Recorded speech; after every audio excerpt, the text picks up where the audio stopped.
No mistletoe in my house this year.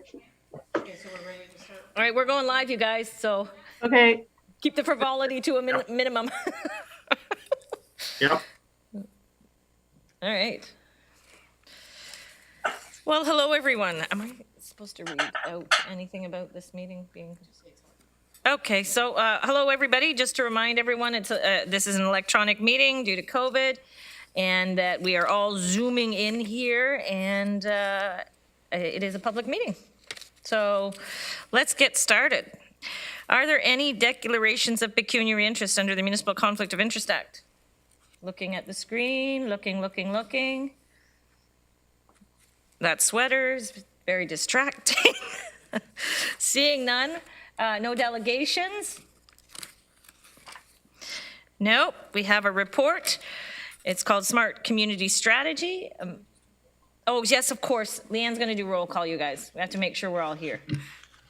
Hello, everyone. Okay, Councillor Jowett. Here. Councillor Erb. Here. Councillor Galloway. Councillor Galloway? He was there. He is in the meeting, but he may have had to step aside, so we'll just check in on him. Councillor Harris? Councillor Jaworski? Here. Councillor Jowett, or sorry, Councillor Kiefer? Here. Councillor McGarry? Here. Councillor Verbanovic?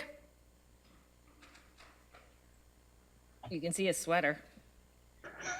His sweater electrocuted himself. Councillor My staff got me. All right. Councillor Verbanovic is here, and Chair Redmond, I don't believe Chair Redmond has just joined us. There she is. So all present except for Councillor Harris and Councillor Galloway. If you hear us, please let us know if you're there. Thank you. Okay, and so we'll proceed. We've already gone through the others, so we're just going to proceed. Oh, there's Councillor Jaworski was there already. Reports. So the first report is Smart Community Strategy. Matthew, are you ready? I am, Madam Chair, and we've actually like to add a couple items to the agenda, and I've developed, I'll share screen here, but I've created a deck just to accompany the report and talk about a couple additional items. We have just received some very, very recent information from the AGCO about temporary patios in the region. So we thought we'd give you an update on that. And then we'd also update you on the strategic investments for business supports that was discussed yesterday. So hoping everyone can see that.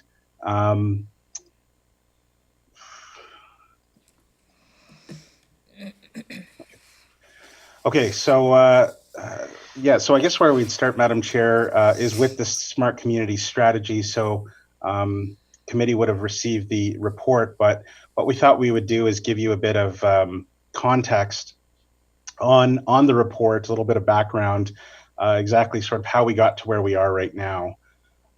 The Smart Community Strategy is something that we're hoping to work on over the next essentially half year to develop for the region, really looking at how we can better utilize smart technologies and data into the way we do business here at the region, but also how we work with our community partners who are taking advantage of smart technologies, and also work with our local tech sector where we're fortunate to have a number of companies in the smart city space.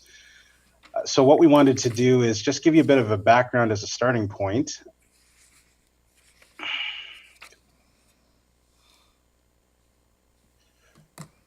So just as a recap, I think everyone will remember the Smart Cities Challenge that was launched by the Government of Canada a couple years ago. And that was quite a process for Waterloo region. The region and all 7 area municipalities partnered together on a bid to the Smart Cities Challenge.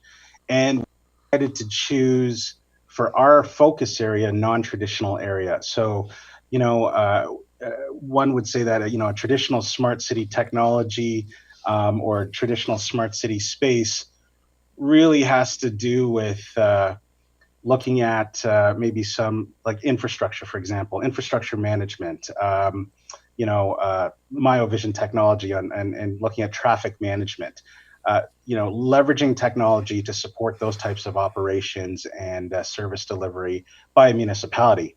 For our focus area on the Smart Cities Challenge, we actually chose a social challenge, which was children and youth well-being. And so for Waterloo Region, we collectively decided to think about how we could leverage technology and data to help children and youth in Waterloo Region. And we had set a very ambitious goal of becoming the best community in the country for child and youth well-being. Had enormous success. We did partner with private sector, not-for-profits, national organizations, and we made it through that process as a community. We unfortunately, we did not win the challenge, but we were a finalist in the, particularly in the big cities category, which was something that I think we can all be proud about. We were the only big city in Ontario, for example, to make it through to the finalist stage. Although we didn't win, what that did do was give us this international recognition as a community. In particular, municipalities, being the region and the area municipalities, we're a community that focuses on the future, leveraging technology and data to help make our community better. And so to this day, I still get calls from companies around the world about piloting a technology here or wanting to deploy a technology here. So, we've gained this reputation. Now, again, a lot of these inquiries are more on the traditional smart cities, or what we're going to call smart communities front. But really, we gained this reputation as a community that's forward thinking when it comes to use of technology. And so that was, really kind of the starting point of thinking about building out a traditional smart city strategy. We currently use existing smart technologies at the region, and the area municipalities are doing the same thing. If you look at the middle sort of image, there's two examples there of existing smart technologies we're utilizing at the region. On the left, you'll see a sensor that the region is using for monitoring groundwater from 11X, a local smart technology company. And then on the right, you'll also see a picture of an intersection, but that's to reflect essentially us using myovision technology in over 240 of our intersections here throughout the region. So, we are utilizing smart technologies right now. They are frankly done in more of a one-off basis, and so that's one of the things we're hoping to address through the development of a strategy is look at a more coordinated approach to how we as a corporation, as an organization, approach the use of smart technologies. And the third area is smart tech companies. Now, I mentioned this earlier, but Waterloo Region with its technology sector, we are fortunate to have a number of to be a startup community, a community that is really focused on helping startups grow. And also, I think one of the things that we're focusing on is how we work with those startups. And so there are a lot of startups happening in Waterloo Region in the smart city space, smart community space. And so they are always approaching the region about how they can work with the region to either adopt their technology or help promote their technology. So a strategy would give us a focused approach on how we partner and work with our local tech sector.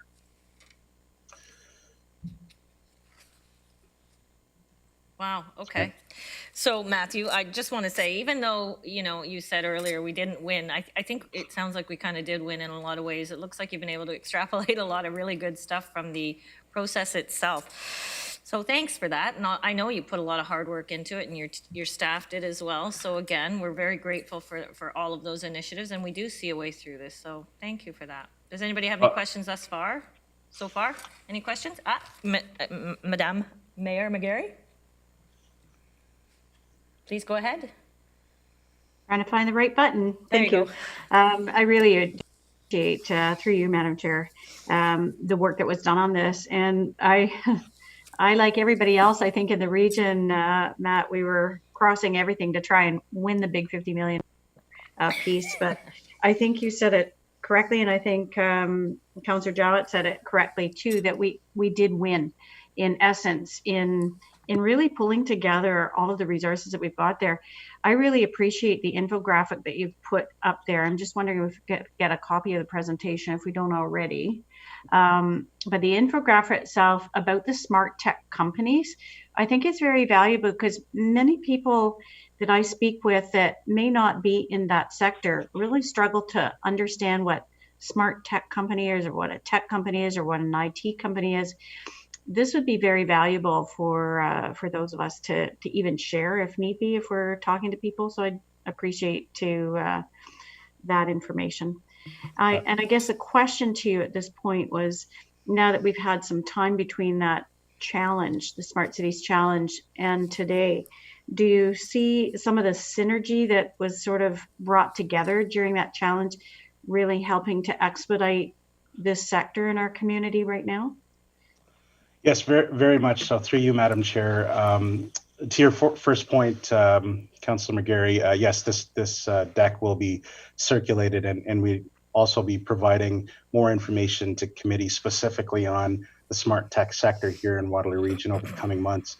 To your second question, yes, absolutely. One of the biggest successes of Smart Waterloo Region, which was the initiative that focuses on children and youth, was the ability to bring together our social service sector with our tech sector. And that is always a challenge. They're two different worlds. They operate differently. They almost speak as different languages, but we were able to bring them together to start brainstorming and collaborating on how to build solutions to support children and youth by leveraging technology and data. And so I think that was one of our biggest successes that continues on today. We will be coming back early in the new year with an update on the Children and Youth Initiative, where we will highlight some of the momentum that still exists from both the tech sector and the social service sector around moving that initiative forward. But that translates to what we're talking about today.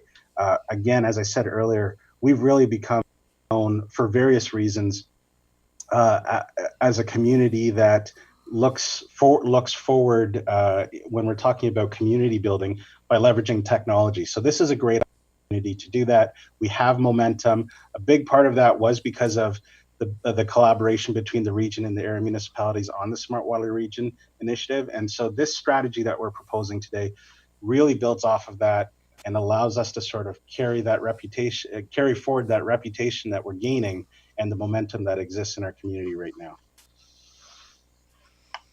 That's great. Thank you so much. And we're looking for Chair Redmond is next.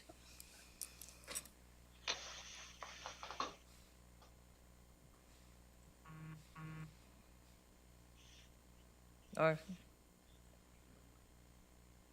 have we lost her? Oh, yep, there's her mic. Oh, I don't know.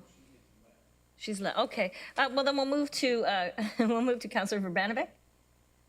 Thanks very much, Chair Jowett, and thanks, Matthew, for the presentations.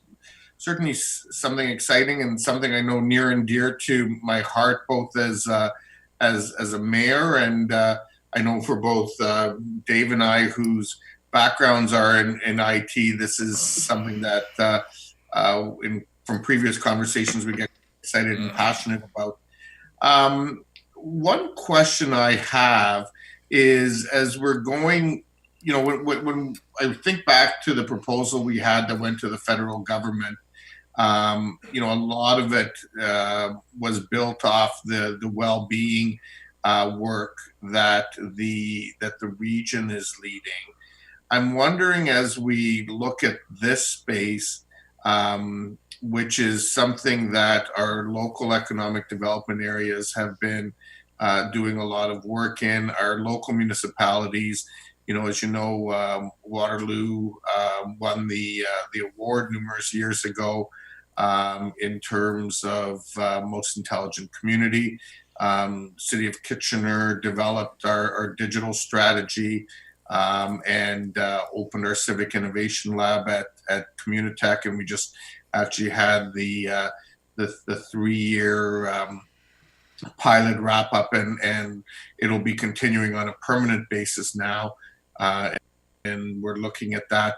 I'm just wondering how this will collaborate with the lower tier municipalities who are obviously doing work in this already, and making sure we're not duplicating and sort of staying focused in the spaces that have been mutually agreed to in terms of economic development.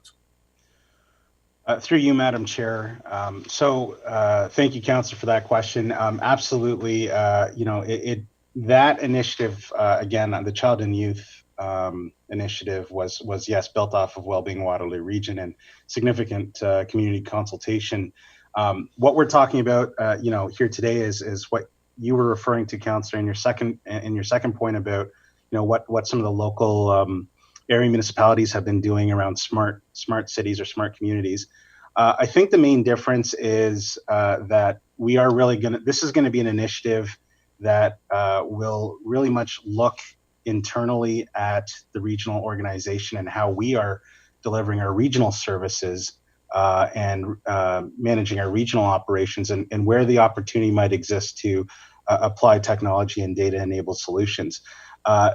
We will, on my next slide, actually, our plan is to undertake engagement with a number of community partners, but first being the area, all 7 of the area municipalities, to identify what's currently being done, because there are some incredible successes in some of the local area municipalities that we can learn from, or we can collaborate on as well too. So absolutely, we never want to duplicate.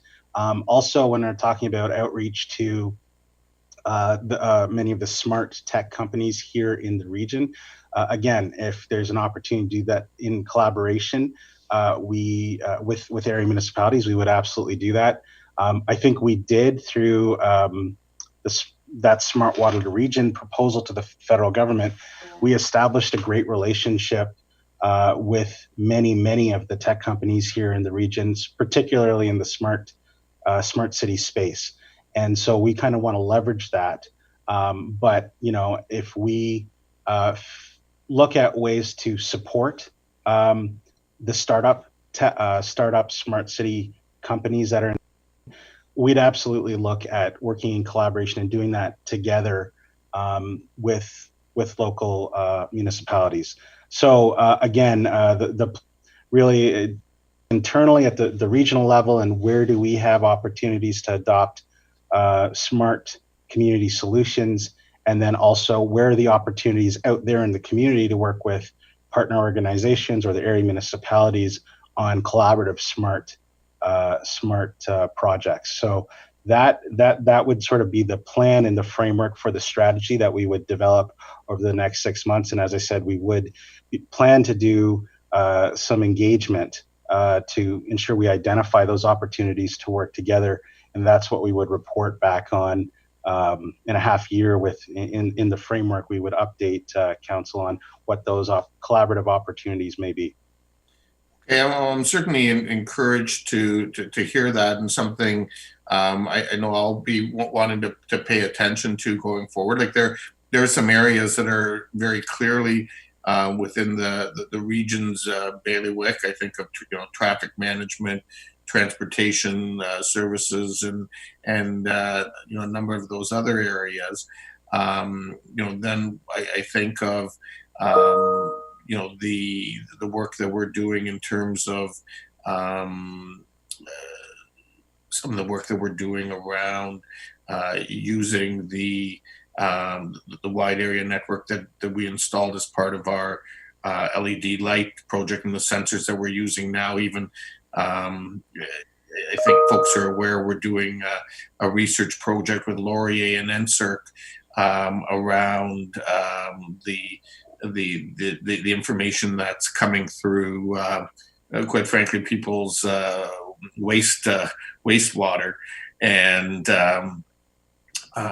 in the pipes that as we deliver it to the region, and how that is providing some COVID-related information and so on, and linking up potentially the areas of the city where we know there's higher levels of COVID and some of the information that's happening in this regard. So I think it's important that we we look at what each of us are doing, and that we stay that we continue to build a smart region, but that we're doing it in ways that recognizes the respective roles that each of us has. Yeah, absolutely. Thank you for that. Through you, Madam Chair. Thank you, Councillor Urbanovic. We'll be sure to keep that in mind as we go through the development process. We'll again the sort of collaborative nature, and also if certain things are already being done well, it's about supporting that rather than duplicating. So I think that's the approach we'll take, and we'll note that throughout the development process. Sounds great. Thank you. Okay, thank you for that. And I know that Chair Redmond wanted to speak. I just want to do a shout out and see if she's there, because I know she's been pulled away for something. Is she back? Thanks. I am Chair Jowett, and actually I got kicked out. Oh dear. And so I'm not turning my camera on because for some reason it says I have unstable connections on the internet. And you may have passed this, so I apologize. It was sort of along the lines that Catherine was asking about.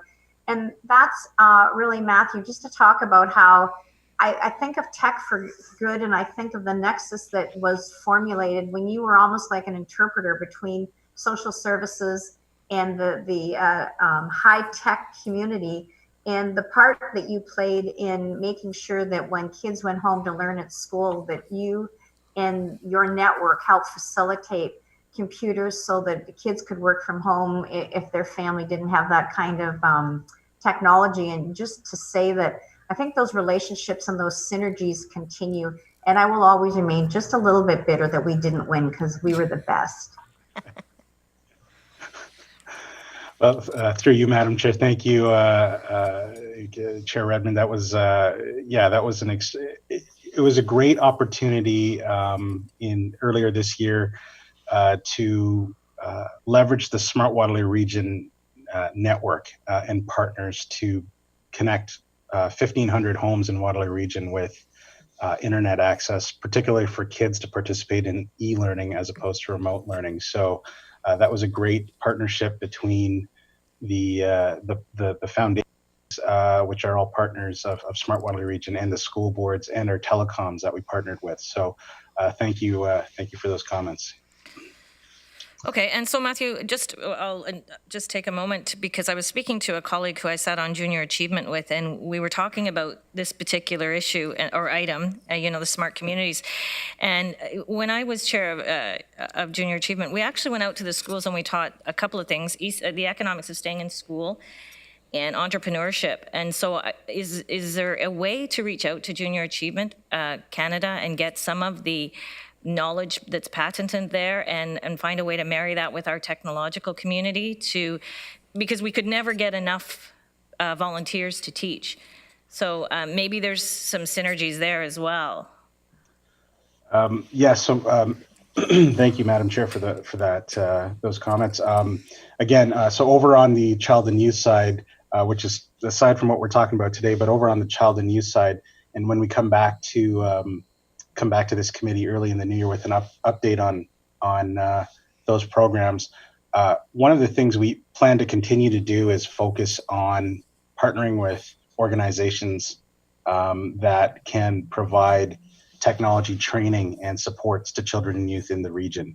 And so one of the main focuses of that project was to help with STEAM learning, for example. And we had identified a number of of partners throughout Waterloo region and actually beyond our borders to help with that. So we will absolutely look at all of the community organizations like Junior Achievement to see what type of partnership opportunities exist to help leverage existing programs that they might already be delivering, but to make sure that more kids in Waterloo region have access to those types of programs and supports and services.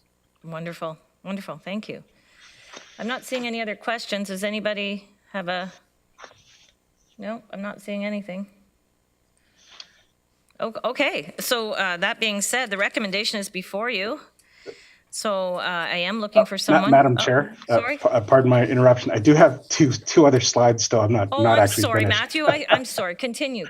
No, that's okay. I'll be I quick. heard you had hardly any slides today, so go ahead. Yes.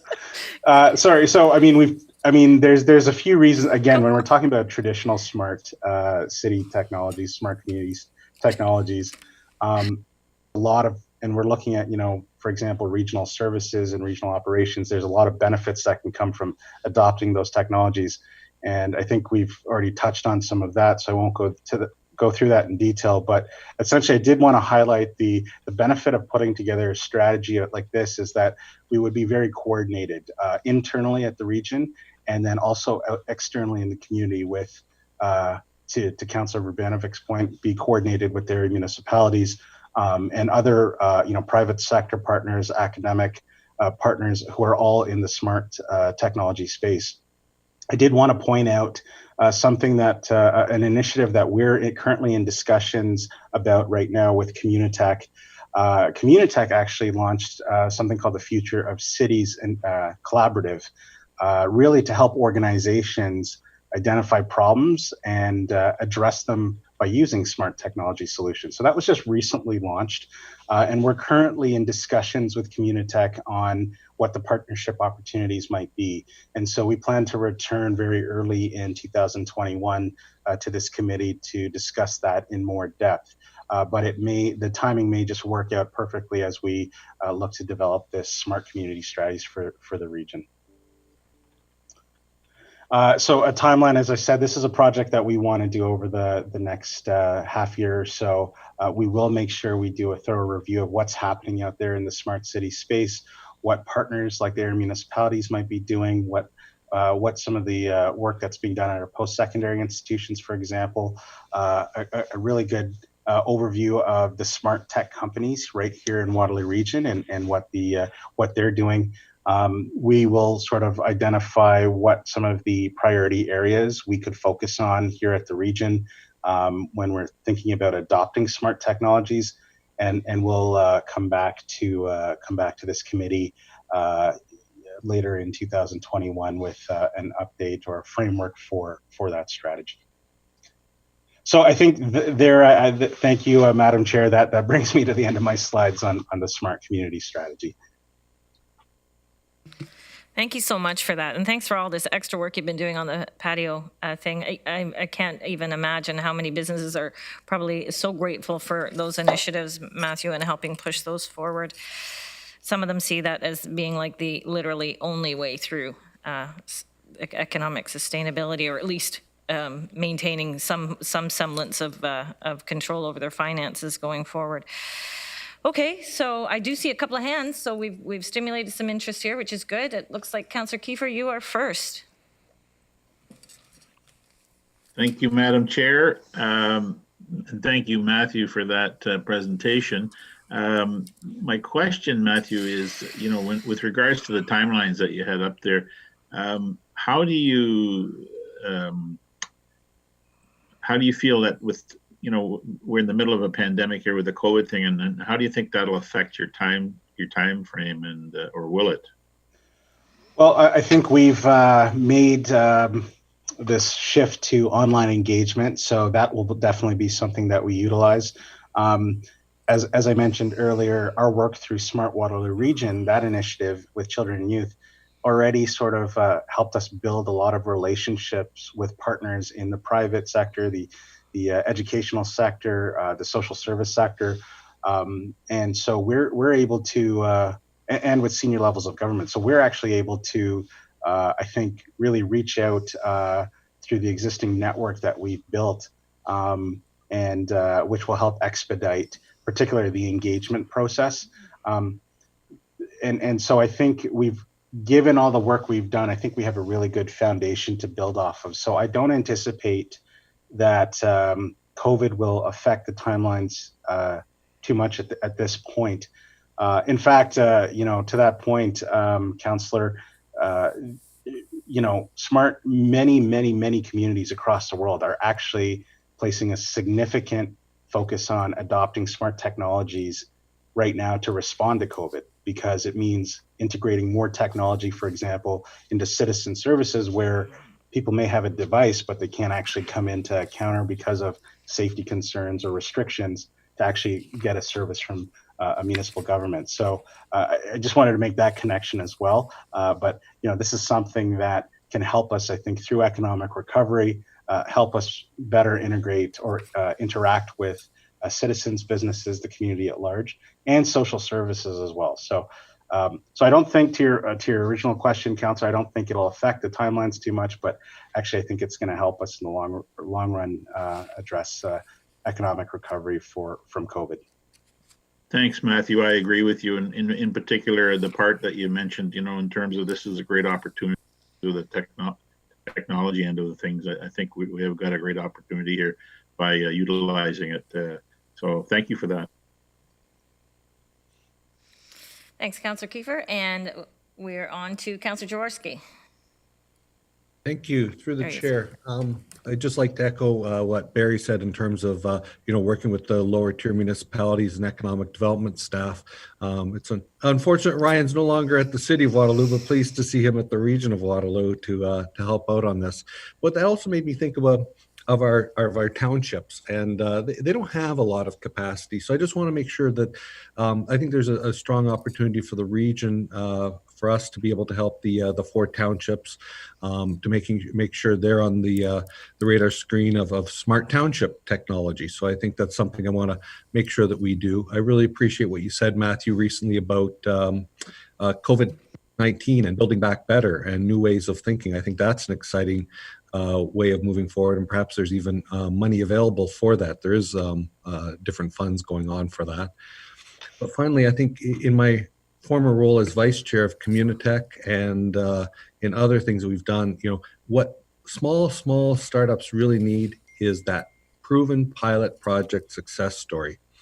And I just had another one call me this morning, but I think what I find certainly at the city of Waterloo, and probably too at the region, is that there just aren't resources. It's fine to say, sure, we'll go ahead and do this, but we just can't. There's just nobody in public health that has spare time to help them out. There's nobody in this group to help them out. So I think it's incumbent upon us to say, this can't be resource free.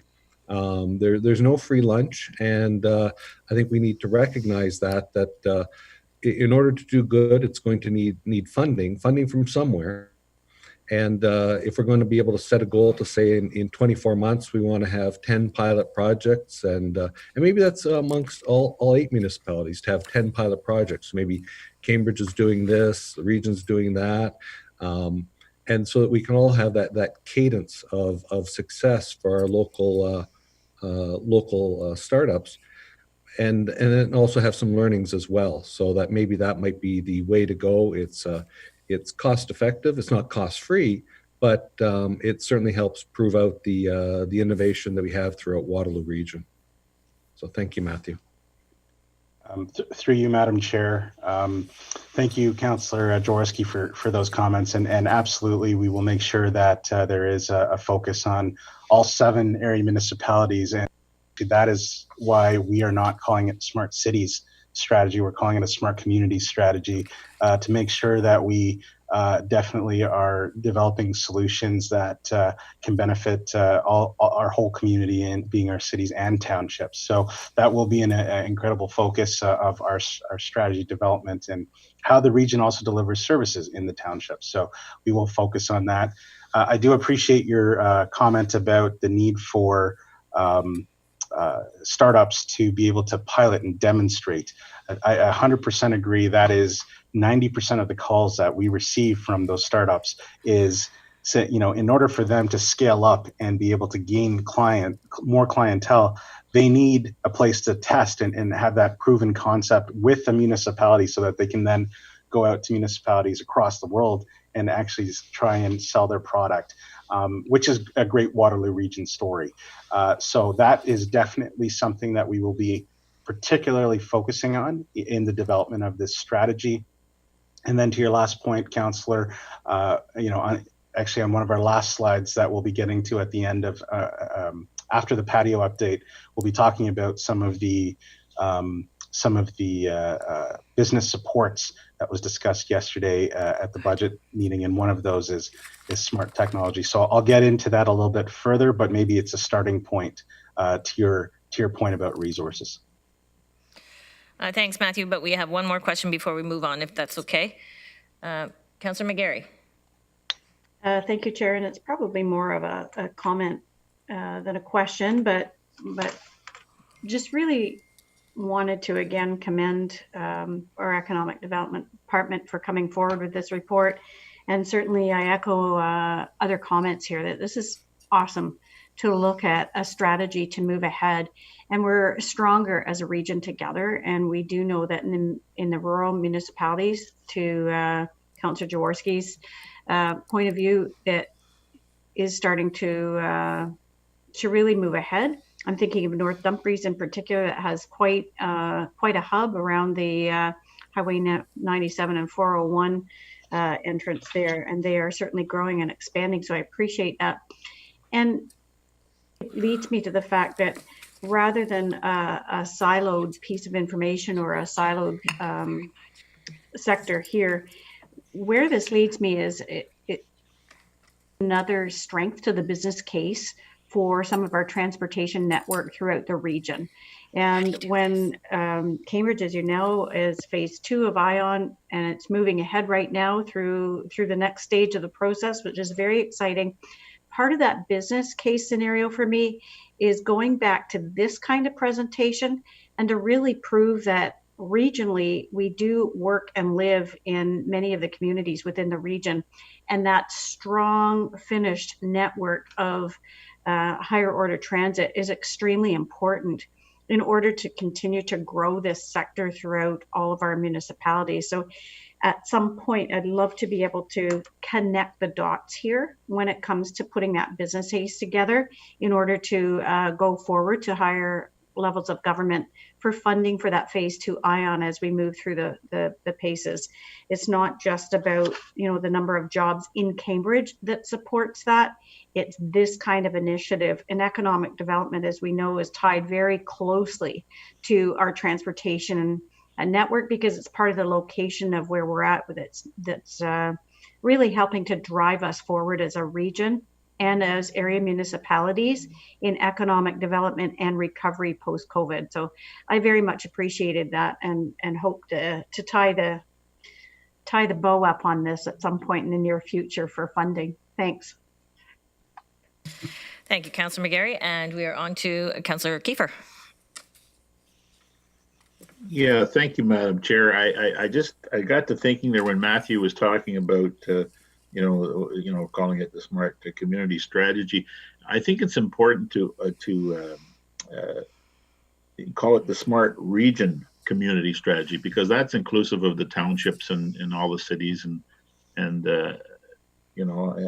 everything. Is there, Matthew? Is there a way we can do that or make sure that happens? Through you, Madam Chair. Yes, Councillor Kiefer, absolutely.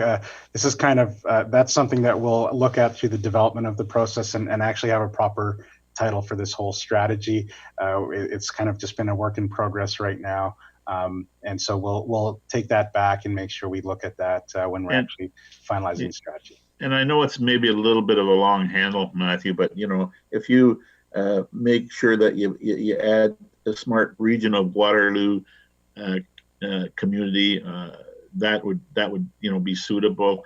I know we've gone to the Waterloo region economic and we don't use the word region in there, and it concerns me because a lot of people, geographically don't know where the townships, or Cambridge for that matter, are, and that concerns me. So if you do that, or you go that route, that'd be great. Thanks. Thank you, Councillor Kiefer. And we're on to Councillor Verbanovic. Thanks. I respect we all may have differences of opinion on this stuff. I actually like the naming the way it was. But the main point that I really wanted to make was build on something that Councillor Jaworski raised. And it is this whole piece around the ability for us to support startups and scale ups and so on. And I think one of the pieces that we should be looking at is how collaboratively our 8 procurement divisions, who are already collaborating on some stuff, can figure out a mechanism. And this may involve the need to do some advocacy with the province, so we're not running afoul of the Municipal Act or purchasing legislation, but in fact that we can do the kind of partnering that's necessary with companies as those sort of first pilot sites. One of the things that's been, and we've all heard this, it's been frustrating for many companies, whether it's companies like Myovision in the traffic space, or who have often seen greater success in other municipalities around the world before they did locally, or companies like IntelliJoint, and which gets us into the whole issue of access to Canadian healthcare with their product, which is primarily being sold, for example, in the United States right now. We need to find ways, and I've had this conversation with elected officials both provincially and federally, and there's a recognition that we need to do this, but the how is the challenge. And if we really want to take the tech and innovation sector to the next level, part of it needs to involve a commitment from government at all orders in Canada to be part of those pilots with them.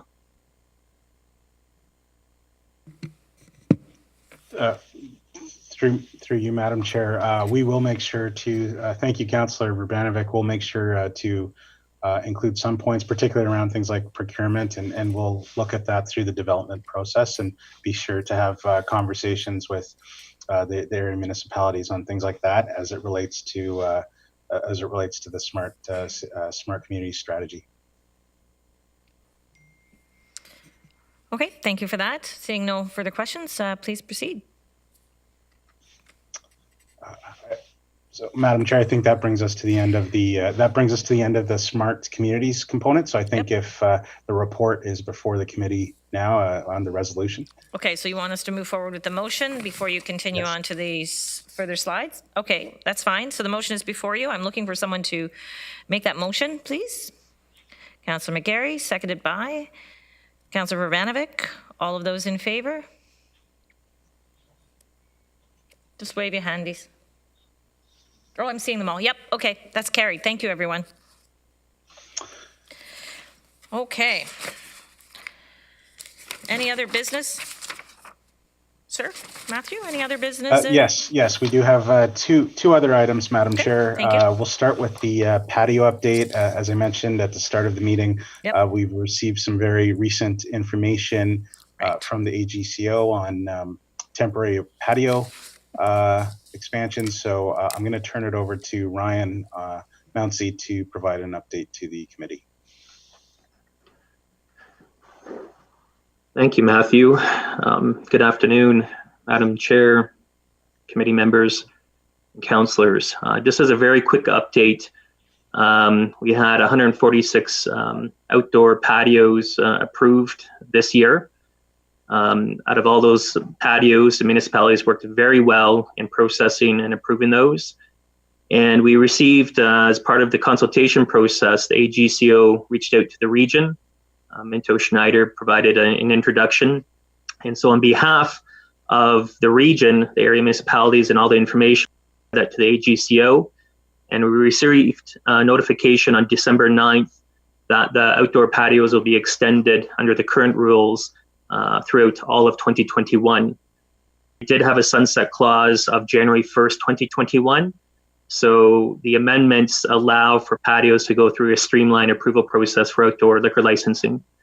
So the patio teams meet on a periodic meeting this Friday and review the AGCO rules and to ensure that we're well positioned. We are is that there was not on the winter patios. There was a lot going on, and but we are hearing that there will be some demand for an early spring. So we're working on ensuring that the agreements are in place, the patio guidelines are updated, and then that we're ready in the new year. So to Matthew's point, we just wanted to notify you that expect probably a busier year in 2021 on temporary outdoor patios. And the key messages are talk to public health early, make sure that you touch base with area municipalities, and then we'll work together to try to process that and to review your certificates of insurance and to make sure that everything is squared away with the changes in the rules. So that's the presentation. It was just a friendly update, and knowing that this industry has been hit quite hard, and we'll pick it up on our side and processing this next year. Thank you. Thanks for that, Ryan. Okay, so I see Councillor Verbanovic, and okay, go ahead. Thanks, Ryan. And just from a clarity point of view, the region's involvement on these is primarily for the patios that are on regional roads, as well as from a public health point of view. Because I know that, like, certainly for the vast majority of Kitchener ones, like, it's been the work of our staff and seconded staff that supported them in terms of getting them to happen. So I'm just trying to understand where the lines of responsibility are. For you, Madam Chair, this has been largely a municipally driven process in terms of the patio issuance, and we provided a detailed summary to the AGCO and the different area municipalities.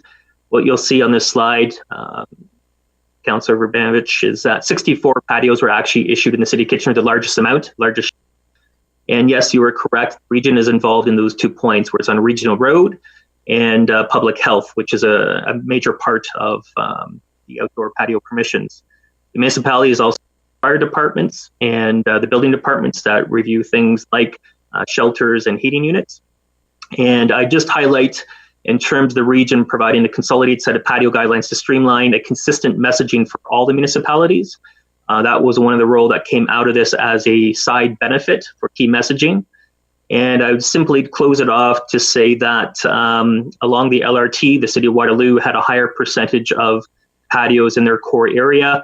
And the townships, this was new in terms of area responsibility, that most of the patios fell on regional roads within the township. So that was the biggest change to the process this year, was ensuring that the townships had a set of patio guidelines that could happen in their downtowns. Thank you. Okay, that's great. I do know that this is something that I had talked to ministers, several ministers about post the patio season, and certainly from a Kitchener point of view, seeing this become permanent is something that we're fine with. This was really part of the broader announcement the province made earlier, whereas they've allowed restaurants to, on a permanent basis now, deliver liquor and so on. And they've moved this from being a legislative requirement to, I understand it being a regulatory one that rests with the AGCO, so it won't actually require legislative change in the future. But presumably, if this continues to go well at the will of the government, it'll potentially be able to continue going even beyond the end of next year, simply on a regulatory manner as opposed to requiring that legislative change, is my understanding.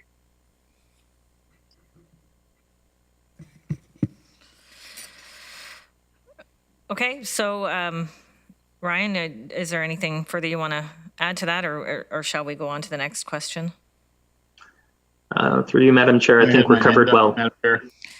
Okay, thank you for those Chair, I had my- comments. Okay, so Councillor Kiefer, you're up next.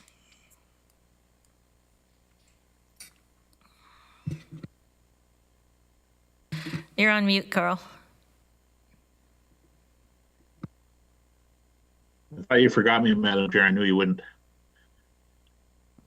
Ryan, thank you very much for that information. It is good news, and I concur with Councillor Ravanovic with what he was saying. I'm wondering if you are working with this information through our chambers of commerce, because those would be two good organizations, of course, to help expedite the information, and I know they get contacted sometimes by businesses with regards to things like this. I know people are supposed to call City Hall, but they do contact the chambers as well. So I was just wondering if we had any connection with the chambers on this. Through you, Madam Chair. Councillor, we're meeting with an all teams meeting this Friday, and we'll talk about the announcement and the rollout. So the BIAs with Nico Schneider and the BIAs with the Chambers of Commerce as well. So we'll wrap something up on Friday and set that out. Perfect. Thank you, Ryan. Thank you, Councillor Kiefer. And you know I could never forget you. Thank you, Madam Chair. I still have to drive through Preston. Okay, I'm seeing no more hands. So shall we get on to the next slide? Are we ready? Okay. All right, go for it. Thank you, Madam Chair. So what we also wanted to do today was just have a brief conversation on some of the business supports that we are looking at as a region that was highlighted in yesterday's budget meeting on strategic investments. And so what we wanted to do was just take the opportunity to run this committee through some of the areas that we've been looking at. Region Active staff have been working in collaboration with partners across the region, whether it's industry associations, area municipalities, or Best WR, for example, to provide the necessary information and supports to businesses since the pandemic started. So we have been actively engaged in conversations and keenly aware of what some of the needs are that businesses right now, and what some of those needs are, and what we expect some of those needs to be over the coming year. So we've identified 7 here, which you'll see on this slide, that are things that we would like to focus on and work with community partners over the coming year to help support business. And so our plan would be to, in these 7 areas, work with community partners, work with existing programs or initiatives that have been established over the past year that are there to support businesses in different areas, for example, with PPE, for example, or there's existing buy local campaigns. So how do we maybe partner or support those existing initiatives to help continue to support businesses? So I'll run through this list quickly for you, but I just mentioned buy local campaigns. Obviously, with the immediate switch and growing demand to switch to online platforms, on the customer side, people now have many more options in the online world, and so there's less of maybe a focus on going to the local business. So we definitely want to continue to support existing initiatives and campaigns out there to encourage our community members to support local businesses, and we want to get behind marketing and campaigns to really keep that at the forefront over the coming year. Patio and PPE support. So Ryan just gave you an update on the patio situation throughout the region here, and that we will continue to see the need for patio support over the coming year. And so the discussion right now is already about the spring of 2021 and the need to leverage and utilize patios to help businesses stay open and allow them to continue to do business. And PPE support. Well, we've heard this from the start of the pandemic, and businesses are, while they're losing revenue, at the same time they're incurring additional costs from having to acquire PPE in order to operate safely. And so this continues to be, particularly for small and medium-sized businesses, this continues to be an ongoing pressure where they need assistance. And so, yes, while there is various senior levels of government support for this and some of these other support areas that I'm talking about, there is some additional support that needs to be provided at the local level. And so, this we anticipate will be an ongoing challenge for the coming years, but particularly over the coming years, we want to focus and partner with existing programs or partners out there that are helping businesses deal with the additional cost of PPE. The next one on here is a safe practices campaign for businesses.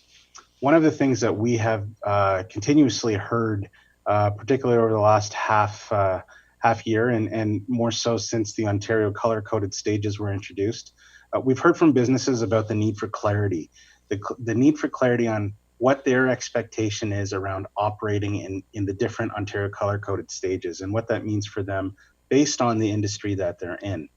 And, at the same time, they're trying to call our public health team, and our public health team is, swamped right now with dealing with COVID. And so we were trying to look at ways where we could meet this request by business to get more information out to them. So we are looking at developing a safe practices campaign for businesses, which will give them more information on safely operating depending on the color-coded stage that we're in, or if there's any specific orders issued by our medical officer of health here in the region. One of the things that we are looking at right now is, in fact, a COVID safe certification program.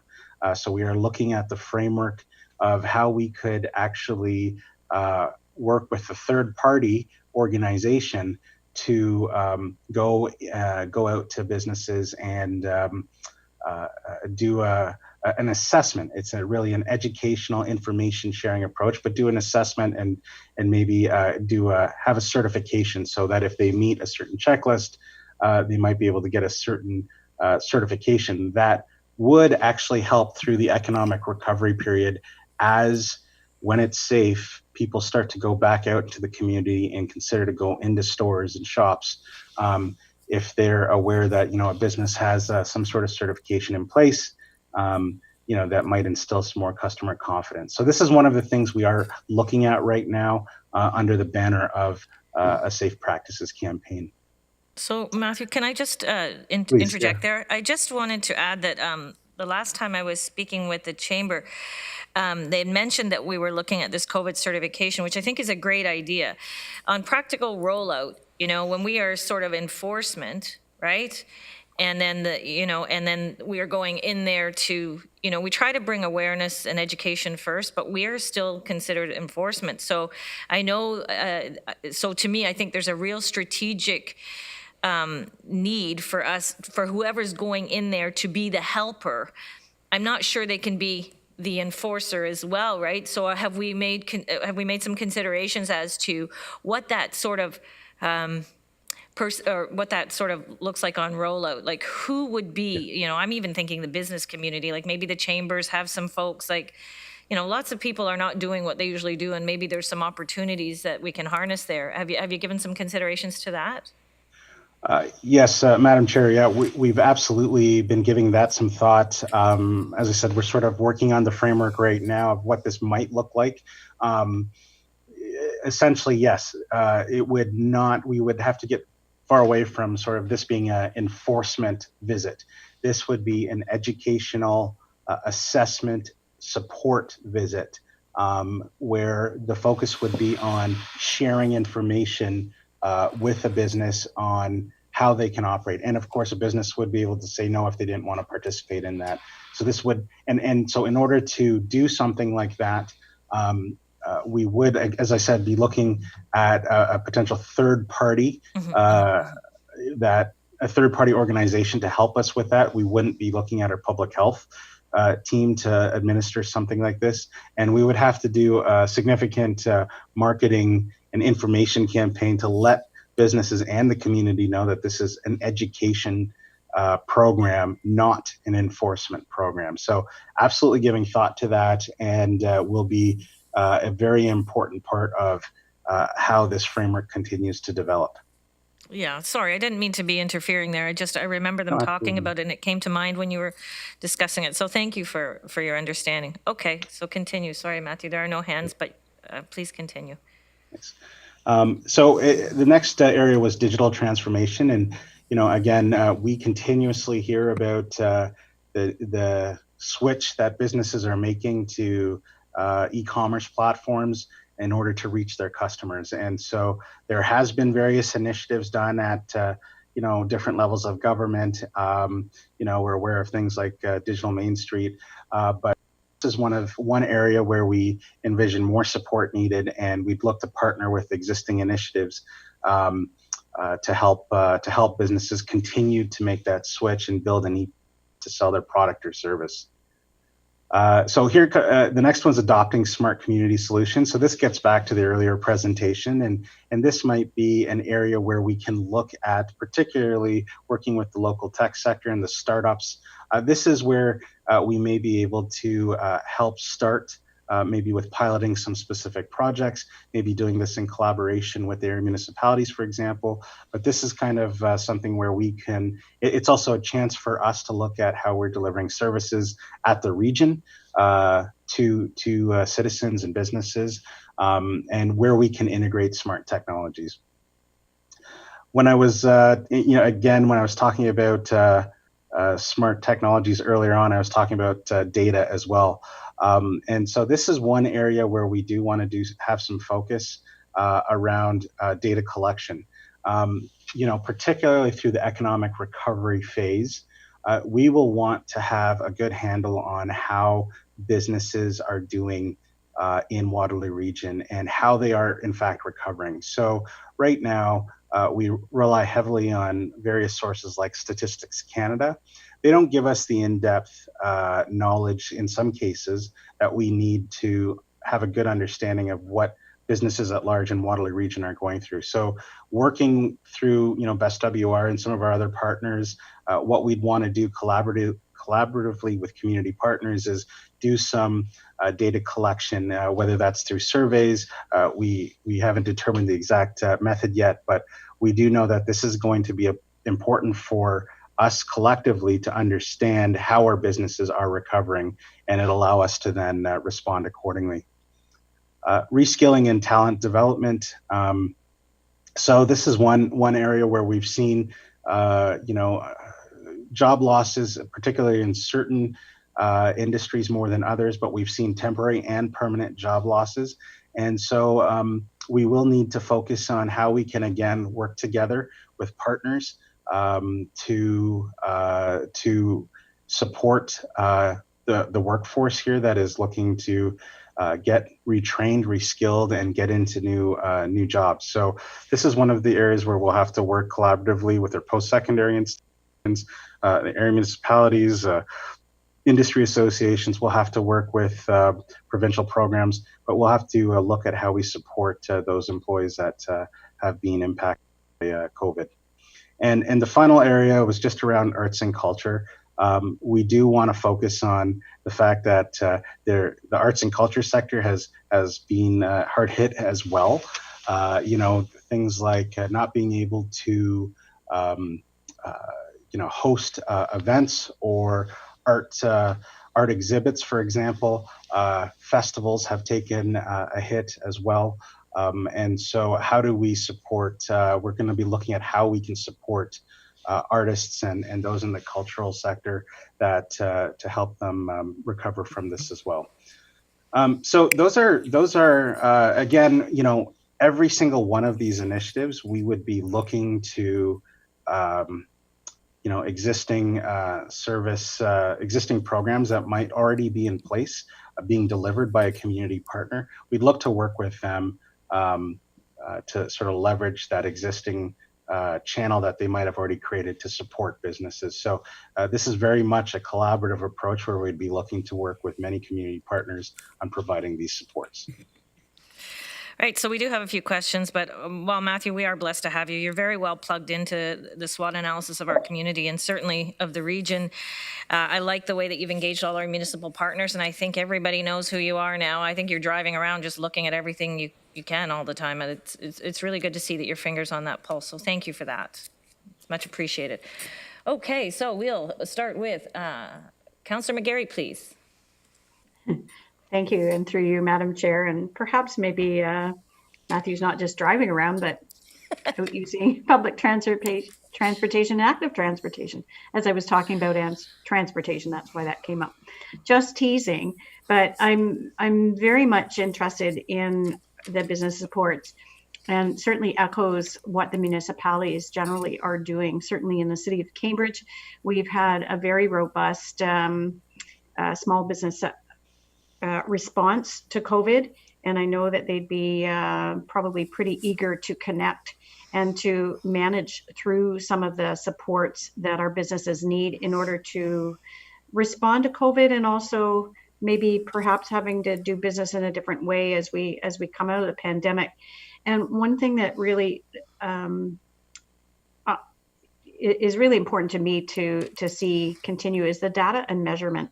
Because without the data, you can't really target your investments or target your responses without that. And sometimes what I see out of pilot projects, for instance, is a sort of not enough evaluation in a robust way to really find out if that pilot project is working and how that then intersects with all the other data points that you are collecting over the time. So I'm very much interested in seeing either sort of the follow-up, the evaluation from some of the data and measurement pieces that you get, and how we can connect that dots with our area municipalities into the broader context about how economic recovery is being managed at upper levels of government, because it's certainly a key focus of the provincial and the federal government moving ahead. So I just wanted to put my full support behind all of the areas of business supports that you've outlined here, and really to encourage connecting the dots with our area municipalities in our economic development departments in order to help to collect and measure that data. I know that there's a number of different organizations, including our chambers of commerce, as Madam Chair has indicated. We've had those conversations in the background and continuing to do so as community leaders in order to help best support our community moving ahead. And as we know that there are some sectors like the tourism and entertainment arts sector that may not recover as quickly through this, that we want to support in the best way possible. So best practices and all those good strategies, what's working well in some areas, what may not be, is part of that evaluation piece. So fully support this going forward. And I'm at your disposal to have further discussions on how we can help you to collect that data. Thanks. Through you, Madam Chair. Thank you, Councillor McGarry, for those comments. And yes, this is just sort of the starting point. To your point about connecting the dots, we'll absolutely be doing that over the coming weeks, where we will be, talking to, again, all of the partners that are working collaboratively right now to support businesses in our community. So we will be flushing this out further, and again, having more conversations with all of the community partners on this, and absolutely that includes the area municipalities. So we will be coming back to this committee as we flush this out. What we wanted to do today was sort of put this on your radar as to essentially how we got to these 7 areas of focus. Thank you for that, Matthew. And Councillor Verbanovic. Thanks a lot, Chair Jowett. Matthew, thanks for the presentation, and lots of great ideas there, and certainly encouraged to hear about the desire for collaboration, both with the municipal partners as well as others in the community some of these things are already underway, as you noted, like the Buy Local campaign and the Patio and PPE support. The Safe Practices campaign, I think, certainly has a lot of merit and has that linkage with public health. But when it comes to things like the digital transformation, I'm just trying to understand what we're looking at, because this is a piece of work that's already out there. It's being led by our small business centers in the 3 municipalities. It was in conjunction with the City of Toronto and federal funding. The Chambers of Commerce and Communitech are also involved in a second phase of that program, including the Greater KW Chamber, the Cambridge Chamber, as well as the Toronto Board of Trade. And so I'm wondering what we're looking at doing differently here, as opposed to seeing that work continue to move forward with with the partners that are already initiated it in phase 1, or wave 1 rather. Through you, Madam Chair. Yes, absolutely. Councillor Verbanovic, very well aware of those programs and how they're continuing to evolve. And in fact, we're not proposing to do anything different, really. It's knowing that more of that work needs to continue, we would look to partner and maybe continue to provide additional supports to that existing program through the Small Business Enterprise Center, Communitech, but for Waterloo Region businesses. So it wouldn't be to do anything differently or even duplicate it.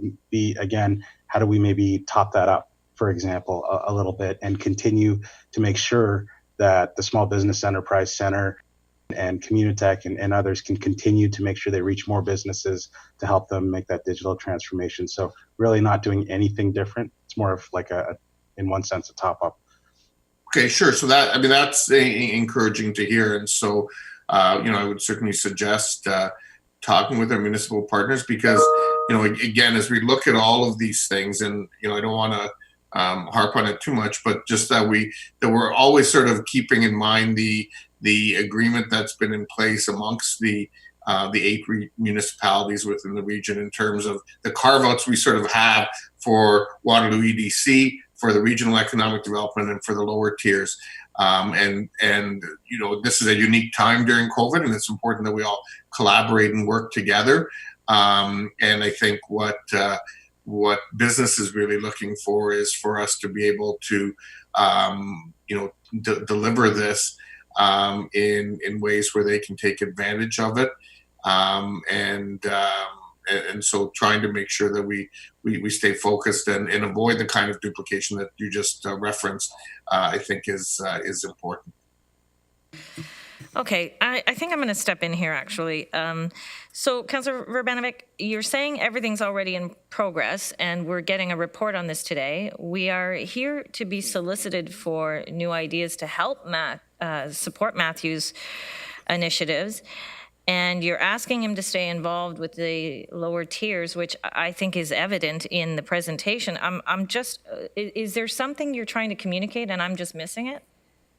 No, I think it's just important that as we look at this work, and again, I think there are some areas like the Safe Practices campaign and so on, where there is a strong regional lead in that.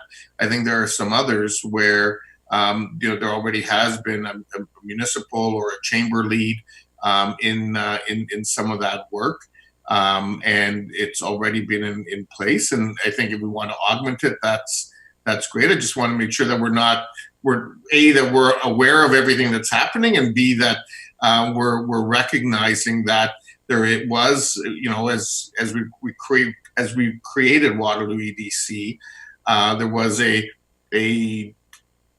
defining of what the role was going to be of Waterloo EDC, what the role of regional economic development was going to be, and what the role of lower tier economic development was going to be. And so it's just important that we don't duplicate, because I think ratepayers and businesses don't want to see duplication, and I don't think we do either. Okay, I can appreciate that. As last chair of CTT before it did turn into Red Sea, I'm acutely aware of the transition intention. And I do believe that Matthew's well aware of that as well. And there's always this balancing nature with, and I hope you don't mind me asserting myself here, Matthew, but there's always this balancing thing that has to happen, Councillor Vranovic, whereby we recognize how regionally we engage in economic development. And this has been since the beginning of time at CTT. I was a young woman when I joined CTT. So anyway, at the end of the day, the municipalities or lower tiers or whatever we're calling them have definitely appreciated having autonomy. And so I believe that Matthew navigates that fine line very eloquently. And I think also that communication is sort of a two-way thing. So if you don't feel like your voice is resonating strongly enough for Matthew to be able to engage the way you want to be, I would urge you to reach out to him yourself, for sure, because I've never met somebody who's so open to synthesizing information from so many places. It's probably why we did so well coming out of the Smart City competition. So I don't know, maybe you guys need an offside to be able to collect some of that. Well, to be clear, I mean, I think our staff are doing an excellent job, and this is in no way any criticism of regional staff and the work that they're doing. It's just recognizing that as an entity, we have a responsibility, and our role is as members of the governance committee, as governors, as regional councillors, and as members of the economic development committee. And so this is the proper place to have that conversation, not privately one-on-one, but with our colleagues from the other municipalities, so they're part of that discussion as well. Yeah, for sure. It's just, again, I think that, don't be afraid to reach out to Matthew and give him some of these ideas. I mean, it's just been interesting that he's given us this great update.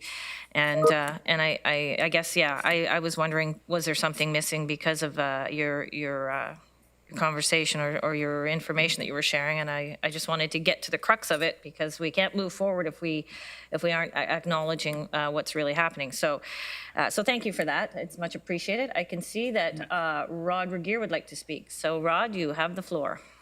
Yeah, thank you, Chair Jowett. I just wanted to make the point that these items that Matthew is presenting here did not materialize out of the clean blue sky. They were a product of numerous conversations with area municipal partners, as well as the business community and our public health partners and so on. So as you were saying, Matthew is a real champion for collaboration, and we fully understand the roles and responsibilities that each of the partners in economic development play. We were part of the drafting of those initial those arrangements, several years ago when WBDC was put together, and I can assure Councillor Vranovic that we pay very close attention to those relationships. The key thing here that we're trying to achieve is to bolster our collective community efforts to support the business community during this very difficult time. And what we hear and what we through our conversations with the business community is that they're really needing a full court press by all partners to support them, and that's what's being proposed here. We glean tremendous value from our collaboration with area municipalities and our partners. We work with them on a regular basis. Matthew meets with them as a collaborative on a regular basis, as well as individually on project-specific initiatives. So we hear Councillor Vranovic's concerns, and I'd like to personally just assure him that we do what we do here in the spirit of collaboration and with absolutely no intention wasting public resources by duplicating efforts amongst the municipalities. But we would be happy to meet offline as well to have a discussion of details if there are specific concerns. Thanks for that, and look forward to seeing how some of these pieces will come forward in the weeks ahead. Okay, thank you for that, Rod. Much appreciated. And so I'm seeing no other hands. Matthew, do you have any final words? No, that brings us to the end of this presentation and the whole agenda. So, but as I said, just on this note, yeah, we will be flushing this out further, and we will come back to this committee with further updates as this develops. Okay, and thank you very much for a really strong report. And again, thanks for very much engaging everyone that you can on this. And I know that the Cambridge Chamber of Commerce has been speaking your praises quite regularly, and I'm sure our Mayor McGarry can also confirm that. So thank you very much for that. And we'll look for someone to make this motion and bring it forward so that we can get it on the table, please. Thank you, Mayor McGarry, seconded by Mayor Urbanovic. All of those in favor? I'm going to call that good. Yep, some are on here, some are on here. We're good. Okay, so that is carried and much appreciated. Thank you. So, there it is, sorry. Any other business we've covered? I'm just looking for the motion to eat lunch, if anybody else is interested. So can we have a motion to adjourn? Thank you, Mayor Urbanovic, followed by Mayor McGarry. All those in favor? And that is carried. Enjoy lunch. I guess we have an all-council next, so please don't anybody forget. I guess you probably have to... It's a different link. So yeah, I just was checking in on that. So thank you, Tim. So it's a different link, so please find it, and we'll see